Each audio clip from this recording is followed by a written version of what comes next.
Alhamdulillahirobbilalamin. Wassalatu wassalamu ala asyrofil anbiya'i wal mursalin wa ala alihi wasallam. Allahumma shalli ala sayyidina Muhammad wa ala ali sayyidina Muhammad. Pertama, puji syukur kehadirat Allah Subhanahu wa taala, Alhamdulillah. Alhamdulillah kita dapat berkumpul pada siang hari ini dalam keadaan sehat walafiat. Mudah-mudahan kita termasuk dalam golongan orang-orang yang selalu bersyukur atas nikmat dan karunia Allah Subhanahu wa taala. Tidak lupa salawat dan salam kita aturkan pada junjungan alam Nabi Muhammad SAW, karena atas usaha beliau beserta para keluarga dan para sahabat kita dapat menikmati indahnya Islam seperti sekarang ini. Baik, mohon izin nggak apa-apa ya, kita fleksibel aja ya. Bapak Ibu sekalian, mobil khusus yang punya hajat, teman-teman dari PMI, kemudian di sini yang langsung berhadapan dengan saya adalah teman-teman aparat desa ya. Ya, aparat desa semua. Sedangkan di kelas lain ya ada PMI ya, ada Sibat, ada KSR ya. KSR dan elemen lainnya. Jadi pada kesempatan hari ini saya berterima kasih sudah diundang kemari.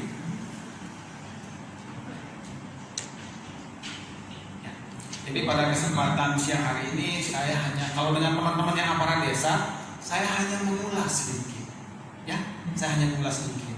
Tetapi bagi teman-teman yang di luar aparat desa, jadi mohon bisa menyimak dengan seksama dan mengambil hal-hal positif yang ada di dalamnya. Terlebih kita membicarakan bagaimana penggunaan dana desa ke depan, ya, bisa dimanfaatkan untuk PRB, pengurangan resiko bencana. Baik, kita langsung saja.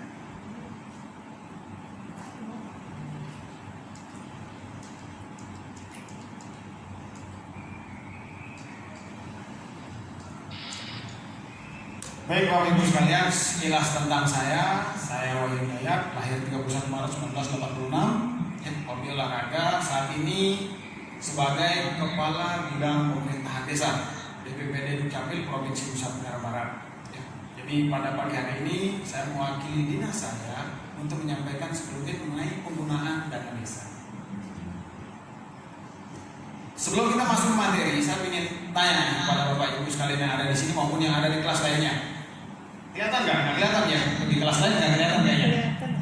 Kalau bapak-bapak perhatikan, saya ingin tanya, bapak melihat ini apa? Bapak Ibu melihat ini apa? Gambar manusia. Secara kasar itu adalah gambar manusia perempuan. Perempuan, tua atau muda? Anak kecil. Muda. Yang mengatakan tua angkat tangan. Nggak kelihatan Pak. Nggak kelihatan ya? Sabar Bu. Di kelas B cuma tulisan Pak.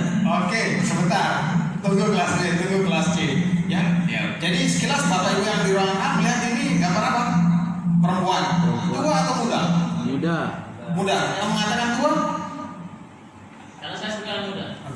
Baik, kurang lebih teman-teman melihat ini gambar wanita muda. Ya, meskipun di sini secara keseluruhan adalah gambar wanita tua. Tetapi dari gambar ini saya bisa melihat bahwa orang-orang yang ada di depan saya adalah orang-orang yang berjiwa muda. Jadi pikirannya masih muda. Secara tidak langsung ya. Jadi apa yang Bapak Ibu lihat menggambarkan itulah pola pikir Bapak Ibu sekalian. Ya, karena saya khawatir ini jam-jam rawan Bapak Ibu sekalian. Kenapa saya katakan rawan? Jujur, kita membahas dalam desa. Saya khawatir kelas A, B, C mendengarnya janda desa. Iya kan? Iya, serius. Khawatir saya. Jadi Bapak Ibu sekalian, kita mau fokus supaya kita mendapatkan apa yang kita harapkan. Ya, jadi next. Nah, nih saya berbicara 2020 dulu Bapak ya. Mohon izin aparat desa yang lebih jauh daripada saya hanya mengulas. Di prioritas penggunaan dana desa 2020 ada dasar hukum pelaksanaan atau penggunaan dana desa itu sendiri. Bapak Ibu. Ya. Jadi Peraturan Menteri Desa PDTT nomor 11 tahun 2019 tentang prioritas penggunaan dana desa itu dikeluarkan tanggal 5 September 2019. Sudah jelas poin-poinnya. Tetapi di tengah jalan ternyata keluar nih tanggal 13 April 2020. Ada yang ingat kenapa dia keluar Permendes ini? Ada yang ingat nggak? 13 April 2020. Betul sekali Bapak ya. Jadi ini muncul ketika mulai hot-hotnya nih. Ya. Ibarat gadis yang beranjak dewasa hot nih tanggal 13 April 2020 itu Pak Fik. kemudian diperbaharui lagi tanggal 16 Juni 2020. Jadi 3 dasar hukum ini menjadi landasan penggunaan dana desa untuk tahun 2020. Nah, jadi dalam prioritas penggunaan dana desa tahun 2020 ada banyak poin. Ya. Jadi saya hanya akan mengulas sekilas saja, tidak terlalu banyak. Jadi di dalam penggunaan dana desa 2020 ada yang ingat, terutama aparat desa, ada 21 poin penggunaan dana desa. Ada yang hafal? Ada yang hafal? Jujur saya juga tidak hafal. Kita sama. Kenapa tidak hafal? Ya banyak sekali. Tetapi yang penting jangan dihafal, yang penting paham. Ya. Jadi nih salah satunya adalah PKTD. Ya. Pola penggunaan dana desa menggunakan pola padan karya tunai desa. PKTD, Bapak Ibu sekalian. Jadi saya yakin nih beberapa desa ada saya lihat Guntur Macan, terus ada Sintung, ya. Jadi saya lihat ini, saya yakin desa-desa itu sudah melaksanakan PKTD. Jadi PKTD ini ditujukan sebagai kegiatan pemberdayaan keluarga miskin, pengangguran, dan termasuk keluarga dengan balita gizi buruk yang bersifat produktif dengan pemanfaatan sumber daya alam, tenaga kerja, pokoknya semua sources yang ada di desa itu, itulah yang dimanfaatkan. Yang namanya PKTD tidak boleh keluar dari desa itu sendiri. Ya, jangan sampai Bapak ngerabat jalan, membuat tahlul, Bapak panggil tukang dari luar. Sebentar dulu. Bagaimana desa itu mau maju kalau kita tidak memberdayakan orang yang ada di desa? Ya, bahasa kasarnya jangan sampai kita memberi makan ikan kolam sebelah. Punya kolam sendiri tetapi kolam orang yang dikasih makan. Ya. Jadi sifatnya, jadi prioritasnya untuk keluarga miskin, penganggur, setengah penganggur, atau keluarga dengan balita gizi buruk. Dan yang ini juga bermaksud memberikan kesempatan kerja sementara. Jadi di desa ya kita akui bahwa sebagian masyarakat, contohnya yang nelayan, ketika musim atau cuaca buruk dia tidak bisa melaut. Ya, daripada dia nganggur, diberdayakan. Petani, mungkin ada petani musiman, ya, mungkin di sana sawah tanam hujan gitu ya. Jadi ketika musim kemarau nggak bisa tanam apa-apa, bisa dikaryakan melalui PKTD ini. Nah, mekanismenya atau yang ketiga, menciptakan kegiatan yang berdampak pada peningkatan pendapatan. Jelas. Kemudian mekanismenya penentuan upah itu melalui musyawarah desa. Jadi ini aparat desa yang punya KW ini. Ya. Kemudian ini ingat. PKTD tidak ujuk-ujuk dilaksanakan, Bapak Ibu sekalian. Pasti ada perencanaan dari tahun sebelumnya, betul atau betul? Betul kan? Nah mungkin ujuk-ujuk Bapak di tengah jalan, saya mau bangun itu, saya mau melaksanakan itu. Tidak boleh, Pak. Bapak pasti di desa sudah menyusun rencana kegiatannya. RAPBD sudah disusun mau buat apa, mau buat apa. Eksekusinya di tahun berjalan. Nih sifatnya, harus diingat sifatnya. Sifat kegiatan PKTD itu yaitu swakelola, ya. Kemudian mengutamakan tenaga kerja dan material lokal, jangan jual. Dan yang ketiga, upah dibayarkan secara langsung supaya ada dampaknya, baik itu secara harian atau didiskusikan maupun mingguan. Nih contohnya nih, ya contoh PKTD yang ada di desa itu pertama rehabilitasi irigasi desa, kemudian rehabilitasi saluran pengering atau drainase desa, pembersihan termasuk, kemudian pembangunan jalan rapat beton nih biasanya desa-desa yang lagi berkembang gitu ya, jadi ingin membuat akses ke desanya semakin maju, ya ini bisa dilaksanakan. Kemudian pembangunan tembok penahan tanah atau talud, ini bisa kita bahas, termasuk PRB nggak ini kira-kira? Termasuk nggak? Ya, termasuk. Kemudian ada penanaman hutan desa, termasuk nggak PRB? Termasuk. Ya, tapi nanti kita bahas PRB-nya. Penghijauan lereng pegunungan termasuk tidak? Ini kok belum makan siang ya? Yang di kelas B, kelas C sudah makan siang belum Mas? Sudah. Sudah. Ya sudah berarti itu makannya 2 piring gitu. Ya. Baik, mohon maaf kita bercanda. Kemudian pembangunan embung desa ini untuk kemaslahatan desa, termasuk desa yang ada di sekitarnya juga. Kemudian pembasmian hama tikus. Jadi mungkin petani ya di sana lagi mau panen, hama tikusnya lagi berlimpah. Ya, bisa digunakan pembasmian hama tikus melalui PKTD itu sendiri. Nah, yang B, yang kedua nih, pencegahan kekurangan gizi kronis atau stunting. Semua tahu stunting? Ya, tahu ya stunting. Jadi stunting, kita jelas nih ya. Jadi ini untuk DD itu untuk menangani kekurangan gizi kronis atau stunting. Kegiatannya banyak, Bapak Ibu sekalian. Oke, nggak apa-apa. Ya, jadi di situ ada pelayanan peningkatan gizi. Ada pemberian ASI tambahan, bukan ASI tambahan dari ini ya, makanan pendamping ASI itu yang benar. Kemudian dalam kegiatan stunting itu bisa juga diadakan penyuluhan kesehatan. Bisa nyambung juga dengan TD, bisa nyambung juga dengan posyandu, bisa nyambung juga dengan kesehatan. Jadi kegiatan stunting itu banyak elemen yang bisa bergabung di sana. Termasuk saya katakan PMI bisa masuk nggak di situ? Bisa nggak? Tadi ketika dikatakan bencana, apalagi dia sudah bencana ya, apalagi mohon maaf di suatu desa itu banyak yang mengalami stunting, itu akan menjadi tanggung jawab kita bersama. Jadi jangan berpikir bahwa desa itu mohon maaf nih ya, desa jangan mentang-mentang punya DD lumayan gedenya di atas 1M merasa bisa melakukan semuanya. No. Ya. Jadi uang memang ada di desa, ya. Tetapi pelaksanaannya harus bersinergi dengan berbagai elemen, dengan berbagai sektor. Karena bukan hanya kita yang hidup di desa, bukan hanya kita yang menikmati keindahan desa itu, tidak. Tetapi yang menikmati desa itu adalah kita semua. Nih, tadi saya katakan penyuluhan pentingnya pengasuhan, penyuluhan pendidikan gizi, nih.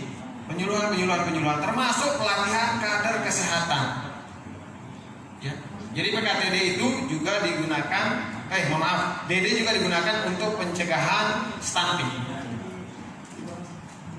Yang ketiga, nih, pengembangan anak usia dini holistik integratif, PAUD. Jadi ada yang di desanya sudah ada PAUD desa nggak? Ada, sudah punya. Alhamdulillah.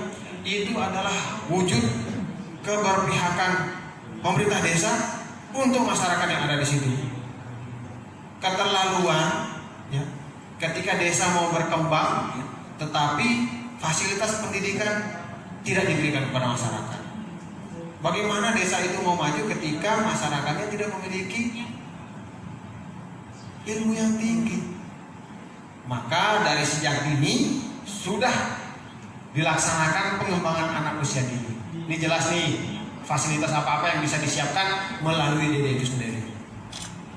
Kemudian yang keempat, pelaksanaan keamanan pangan di desa. Ya. Jadi sandang, pangan, dan papan adalah kebutuhan primer. Betul tidak? Betul. Ya. Jadi DD digunakan untuk kemaslahatan masyarakat desa, kemaslahatan desa.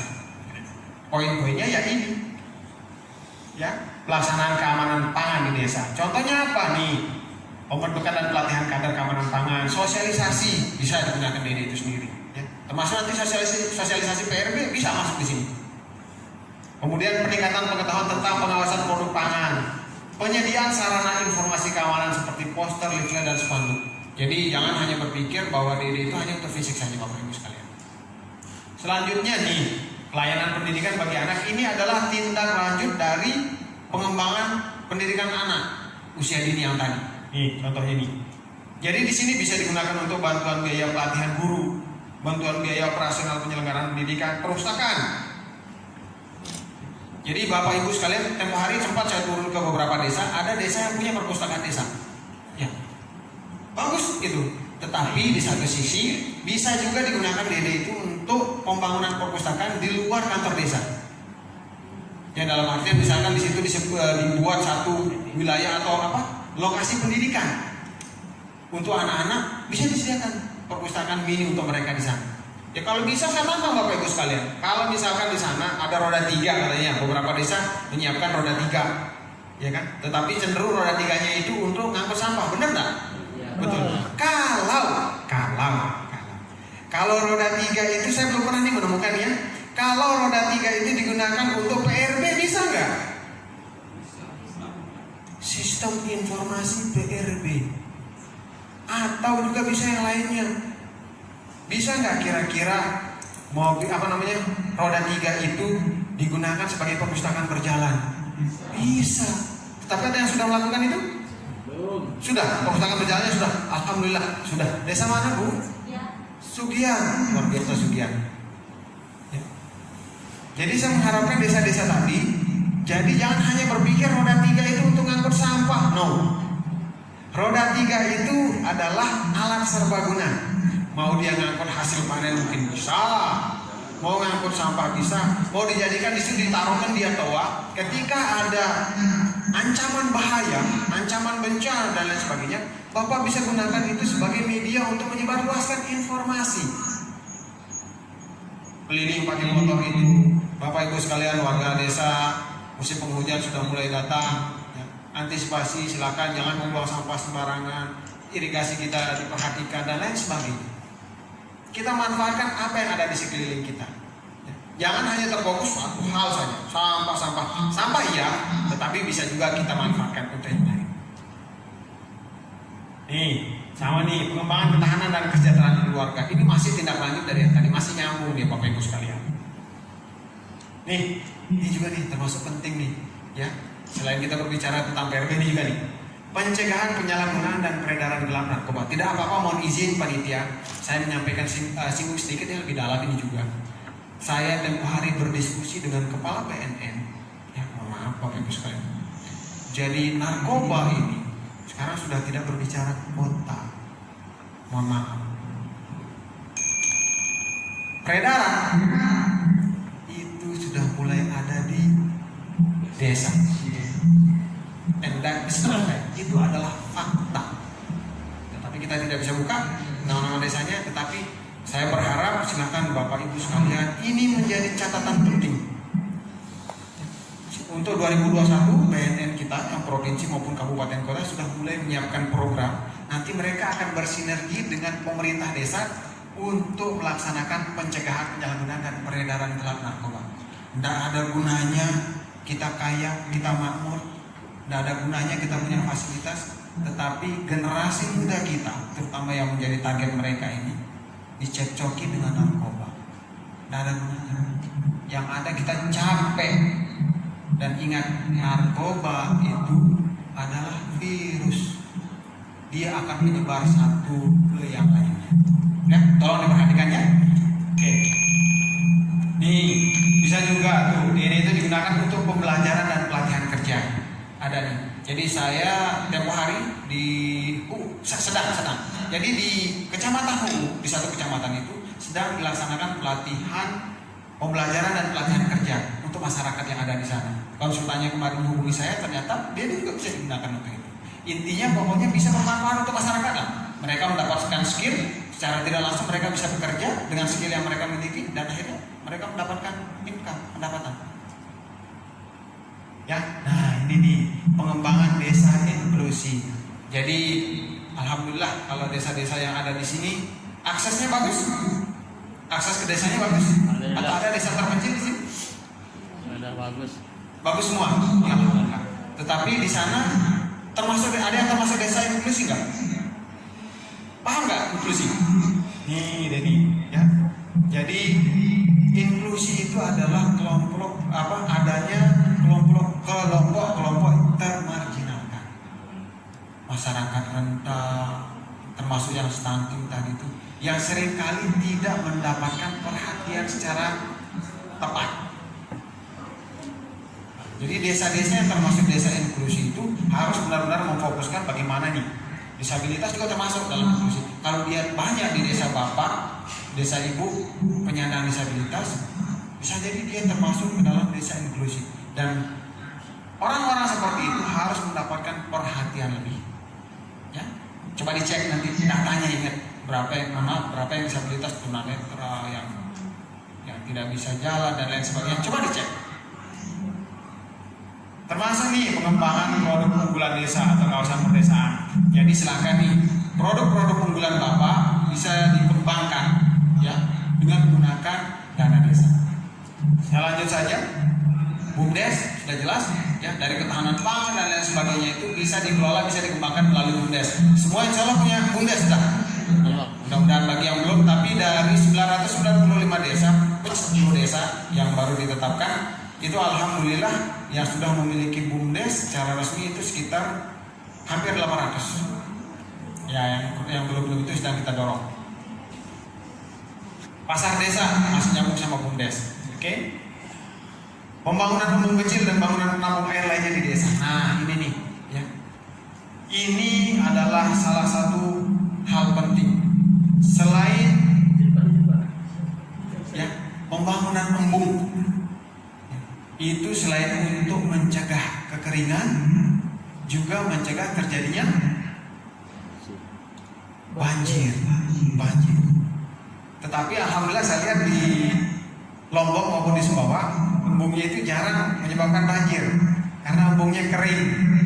Iya kan? Jadi tidak bisa ujuk-ujuk. Ini serius. Saya ke sana tuh kemarin, kepala BKKBN RI datang ke Embung Kandong, Lombok Timur. Saya datang ke sana, namanya Embung Kandong. Saya datang ke sana, ya embung tanaman, kering kerontang. Tetapi alhamdulillah desa itu dia mendapatkan juara 1 tingkat kabupaten perpustakaan tingkat provinsi, kemudian naik juga ke nasional. Jadi embung, ketika kita tidak membuat embung dengan baik, perencanaan pembuatan embung dengan baik, kemudian tidak dilengkapi dengan penghijauan yang baik di sekitar embung, maka pasti akan berdampak terhadap kehidupan di desa itu sendiri. Hati-hati Bapak Ibu sekalian. Jadi kalau dia gundul hutannya, airnya ada, tapi sekejap hilang. Kalau dia melimpah airnya, salah, banjir yang datang. Iya kan? Nih, lokasi embung, nih cekungan, lokasi pembangunan embung itu diupayakan bagaimana dibuat sebagai lahan usaha, bisa tidak letak embung jangan sampai terlalu jauh dari sumber mata air. Ukuran embung itu bagaimana? Itu harus direncanakan dengan baik. Oke, pertanyaan saya, ini yang kelas BC, ngeliat nggak ini ya? Halo kelas BC, halo, lihat nggak nih kelas BC? Lihat. Oke. Jadi Bapak Ibu sekalian, lihat ini. Ya. Pertanyaan saya, garisnya lurus atau bengkok? Lurus. Lurus atau bengkok? Lurus. Miring. Lurus. Lurus atau miring? Miring. Mulai stres Bapak Ibu sekalian. Kalau selip, Zigzag dong. kalau selip, Kalau garisnya tetap lurus. Saya bilang lurus. Kita punya alasan masing-masing. Lurus nggak nih? Ya, lurus. Lurus atau miring? Lurus atau miring? Lurus. Lurus atau miring? Lurus. Ya, hati-hati Bapak, pikirannya jangan sampai miring juga Pak ya. Jadi saya ingin ngetes, Bapak-bapak ini masih bisa fokus atau sudah mulai kerukut otak? Ya, miring. Jadi ini nanti dah saya kasih tanya terakhir sih. Ya, kita lanjut ya. Luar biasa. Pengembangan desa wisata ini yang lagi hot nih, ya, lagi hot nih. Tahun ini dan tahun kemarin, Provinsi Nusa Tenggara Barat telah menetapkan 99 desa wisata. Mudah-mudahan yang belum kebagian besok masuk ke dalam desa wisata yang berikutnya. Supaya apa? Supaya desa-desa tersebut mendapatkan prioritas. Jadi dari pemerintah kabupaten, dari pemerintah provinsi, dari pemerintah pusat, bagi desa wisata ini mendapatkan prioritas dalam segala hal, termasuk ya penanganan bencana yang ada di sini. Mudah-mudahan yang tidak terlalu panjang. Ya. Nih, dana desa digunakan untuk pendayagunaan sumber daya alam dan teknologi tepat guna. Contohnya pembangunan pembangkit listrik tenaga mikrohidro, kehutanan sosial, pengolahan air minum, pengolahan pasca panen, teknologi tepat guna. Nih, ya, kehutanan sosial, ya harus diingat nih, sumber daya alam supaya tidak menjadi suatu bencana harus dikelola dengan baik. Harus dikelola dengan baik. Bagus. Bagus atau baik? Baik dan bagus. Iya. Ini matanya sudah saya lihat mulai menyipit ya. Sudah mulai menyipit ya. Ya, sumber daya alam harus dikelola dengan baik supaya tidak menjadi bencana. Seperti tadi, air di daerah Bapak melimpah. Ya. Tetapi tidak dikelola dengan baik. Hutannya digundulkan. Terjadi pembabatan liar, terjadi pembakaran hutan. Alhasil ketika hujan, bukan manfaat yang didapatkan, banjir yang didapatkan, longsor yang didapatkan. Harus dikelola dengan baik sumber daya alam yang ada. Nah, ini dana desa digunakan untuk pengendalian perubahan iklim melalui mitigasi dan adaptasi. Silakan Bapak Ibu cermati uraian saya ini. Upaya mengatasi dampak perubahan iklim dan menjaga temperatur bumi agar tidak meningkat dilakukan dengan cara melaksanakan kegiatan pengendalian perubahan iklim mulai dari desa. Ya. Perubahan iklim berdampak pada kehidupan manusia termasuk masyarakat desa. Contohnya kenaikan suhu dapat mengubah sistem iklim yang mempengaruhi berbagai aspek pada alam dan kehidupan manusia seperti hutan. Hati-hati Pak, perubahan iklim dari musim penghujan tiba-tiba musim kemarau Pak. Air di sana kering, terjadi gesekan antara pohon yang satu dengan pohon yang lain, atau mohon maaf Pak, Bapak buang rokok Bapak di hutan kan, terjadi hal-hal yang tidak kita inginkan. Ya, contohnya nih, hutan merupakan sumber makanan, kayu dan produk hasil hutan non kayu. Hutan juga membantu menghambat erosi tanah, menyimpan pasokan air, rumah bagi banyak hewan dan tanaman liar, serta mikroorganisme. Di sini perubahan iklim dapat menyebabkan kondisi hutan memburuk dengan banyaknya pohon yang mati karena kekeringan atau kebakaran hutan yang saya bahas tadi. Jadi kita, terutama teman-teman yang ada di desa, harus siap dengan hal ini. Mau tidak mau harus siap. Karena kita tidak mengetahui apakah ini akan terjadi atau tidak. Nobody knows. Yang perlu kita lakukan adalah kita mempersiapkan diri preventif supaya hal-hal itu tidak menghampiri desa kita. Ya, tadi kebakaran hutan, terus erosi, menurun dalam penyimpanan air dan lain sebagainya. Jelas nih, pengendalian perubahan iklim melalui mitigasi dan adaptasi.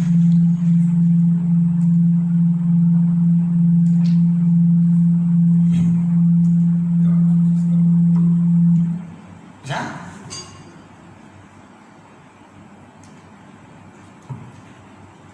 Bagaimana? Sudah mulai hot? Ya, agak. Sudah mulai hot? Atau matanya sudah mulai redup?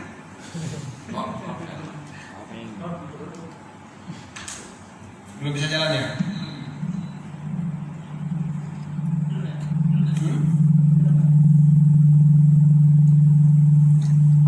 Baik. Sembari mengingat yang ini, jadi pengendalian perubahan iklim ini juga akan berpengaruh pada kegiatan yang lain. Dari 3 dasar hukum yang saya jelaskan di depan tadi, ada satu yang benar-benar terjadi. Permendes yang dikeluarkan bulan September tahun 2019, di situ prioritas penggunaannya salah satunya pencegahan dan penanganan bencana alam dan non alam. Ternyata terjadi, betul tidak? Betul. Betul. Sesuatu yang tidak kita harapkan, tetapi tetap harus kita antisipasi dan benar-benar terjadi. Bencana non alam. Contohnya apa? Coronavirus disease, COVID-19. Ya, akibatnya apa? Nih,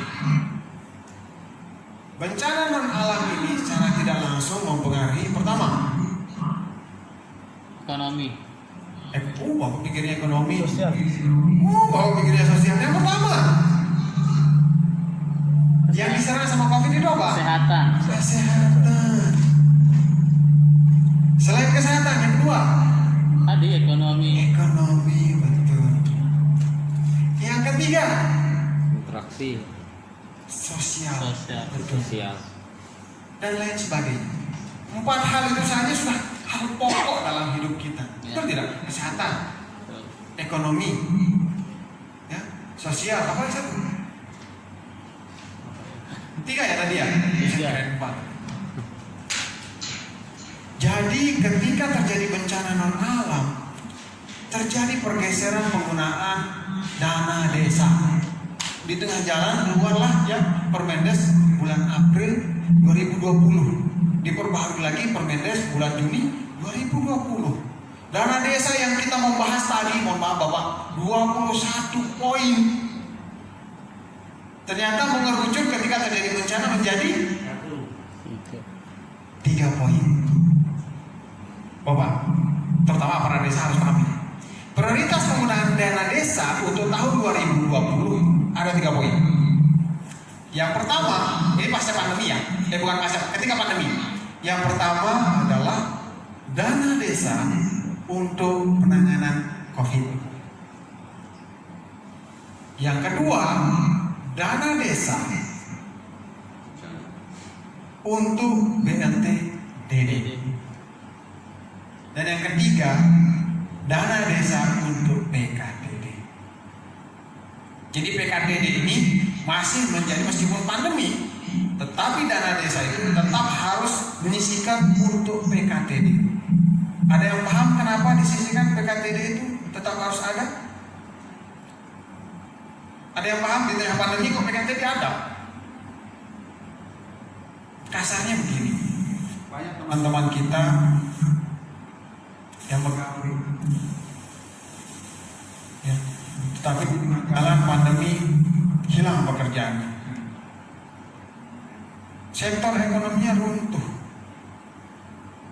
Ketika sektor ekonominya runtuh, berpengaruh tidak ketahanan pangannya?